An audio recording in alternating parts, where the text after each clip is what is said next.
อัลเบิร์ตไอน์สไตน์เคยบอกว่าทุกคนเป็นอัจฉริยะแต่ถ้าคุณตัดสินปลาด้วยความสามารถในการปีนขึ้นต้นไม้มันจะใช้ทั้งชีวิตของมันเชื่อว่ามันช่างโง่เขลาทุกท่านและคณะลูกขุนในวันนี้ผมขอฟ้องร้องระบบการศึกษาดีใจที่คุณมาได้พวกเขาไม่ได้แค่ให้ปลาปีนขึ้นต้นไม้แต่ยังให้ปีนลงอีกต่างหากและให้มันวิ่งอีก10 ไมล์โรงเรียนคุณภูมิใจในสิ่งที่พวกคุณทำหรือเปล่าเปลี่ยนคนเป็นล้านๆให้กลายเป็นหุ่นยนต์มันสนุกเหรอคุณรู้ไหมว่ามีเด็กกี่คนที่เหมือนปลาตัวนั้นเรียนอย่างหนักในห้องเรียนแต่ไม่พบพรสวรรค์ของตัวเองแต่คิดว่าตัวเองโง่เชื่อว่าตัวเองไร้ค่ามันหมดเวลาแก้ตัวแล้วผมขอกล่าวหาโรงเรียนว่าเป็นฆาตกรฆ่าความคิดสร้างสรรค์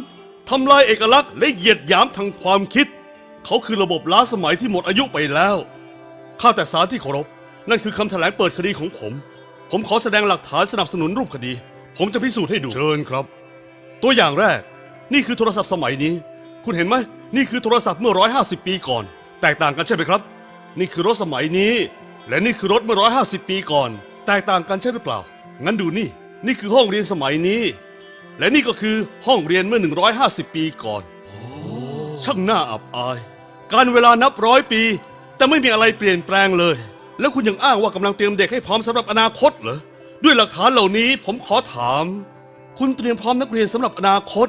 หรืออดีตผมทำการบ้านเรื่องของพวกคุณมาแล้วและมันฟ้องว่าคุณถูกสร้างขึ้นเพื่อฝึกคนไปทำงานในโรงงานนั่นเป็นเหตุผลที่คุณบังคับนักเรียนนั่งแถวหน้าให้เรียบร้อยและบอกให้นั่งเฉยๆอยากพูดแล้วก็ยกมือพักแค่ตอนกินข้าวและใช้เวลา8 ชั่วโมงต่อวันเพื่อบอกว่าต้องคิดอะไรโอ้แล้วก็ให้แข่งกันเพื่อเกรด A สัญลักษณ์แห่งสินค้าคุณภาพ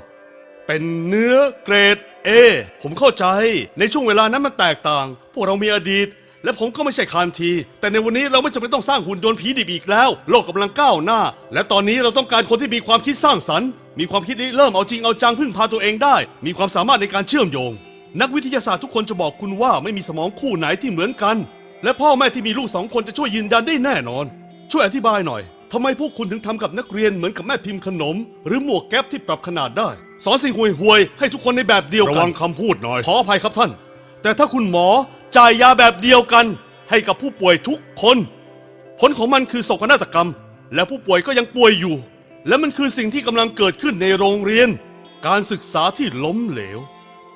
ครู1 คนสอนเด็ก20 คนโดยแต่ละคนมีจุดแข็งความต้องการพรสวรรค์และมีความฝันที่ต่างกันแต่คุณสอนในสิ่งที่เหมือนกันอย่างนั้นเหรอมันแย่มากทุกท่านเราไม่ควรละเลยสิ่งนี้นี่อาจจะเป็นคดีฆาตกรรมที่เลวร้ายที่สุดที่เคยมีมาในการให้คำมั่นสัญญาและขอพูดถึงวิธีที่คุณปฏิบัติต่อลูกจ้างผมขอคำค้านตกไปผมอยากฟังช่างน่าอายผมหมายถึงอาชีพครูที่มีหน้าที่สำคัญที่สุดบนโลกนี้กลับมีรายได้แค่พอกินไม่แปลกใจที่ครูบางคนไม่ให้ความเต็มที่กับเด็กพูดกันตามตรงครูควรได้เงินมากเหมือนหมอสามารถผ่าตัดหัวใจช่วยชีวิตเด็กแต่ครูที่ดีสามารถเข้าถึงหัวใจของเด็กและอนุญาตให้เด็กใช้ชีวิตที่แท้จริงครูคือฮีโร่ที่มักถูกใส่ร้ายแต่พวกเขาไม่ใช่ปัญหาพวกเขาทำงานอยู่ในระบบที่ไม่มีทางเลือกหลักสูตรถูกออกแบบมาจากคนในกระทรวงคนที่ไม่เคยสอนใครเลยในชีวิตเอาแต่หมกมุ่นอยู่กับการสอบวัดผลพวกเขาคิดว่าการกาข้อสอบมั่วๆจะเป็นตัววัดความสำเร็จซึ่งมันไม่เกี่ยวเลยความจริงคือการสอบแบบนี้มันหยามเกินกว่าจะใช้ได้มันควรถูกยกเลิกได้แล้วแต่คุณไม่ต้องฟังผมก็ได้มาฟังเจเคลลี่ดีกว่าเขาคือคนคิดค้นมาตรฐานการทดสอบเขาบอกว่าการสอบแบบนี้มันหยามเกินกว่าจะเอาไปใช้สุดท้ายเขาก็ถูกแบนเรียนทุกท่านในห้องนี้ถ้าพวกเรายังคงทำแบบนี้ผลลัพธ์มันมีแต่แย่ลงผมไม่มีความศรัทธาในโรงเรียนแต่ผมมีความศรัทธาในผู้คนและถ้าเราสามารถปรับแต่งแผนสุขภาพรถและรูปแบบบน Facebook มันเป็นหน้าที่ที่เราต้องทำให้การศึกษาปรับแต่งได้เพื่อปรับปรุงและเปลี่ยนแปลงอย่าทำในแบบที่โรงเรียนต้องการเพราะมันไร้ประโยชน์นอกจากเราจะดึงจิตวิญญาณจากนักเรียนแต่ละคนออกมาได้นั่นควรเป็นหน้าที่ของเราควรจะเลิกวิชาบังคับแต่เราต้องเข้าถึงหัวใจของเด็กทุกคน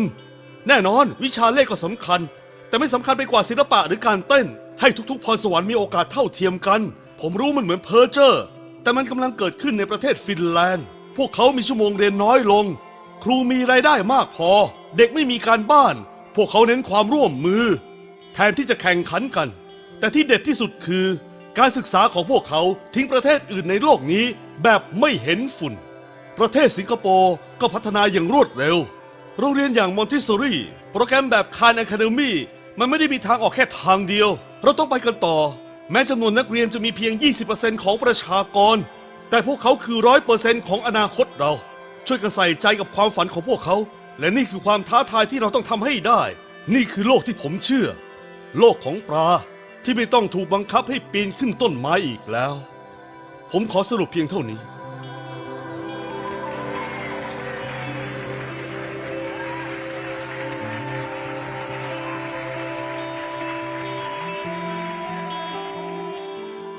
สวัสดีครับ ผมชื่อ Prince EA และผมขอขอบคุณที่ดูวิดีโอของผม แต่ตอนนี้ผมอยากรู้ว่าคุณคิดอะไร พวกเราทุกคนจะช่วยกันสร้างอนาคตที่ดีเพื่อการศึกษาได้ยังไง ผมอยากให้พวกคุณเข้าไปที่ nesty.com/preorderthefuture และแบ่งปันความคิดของคุณเกี่ยวกับเรื่องนี้ ได้โปรด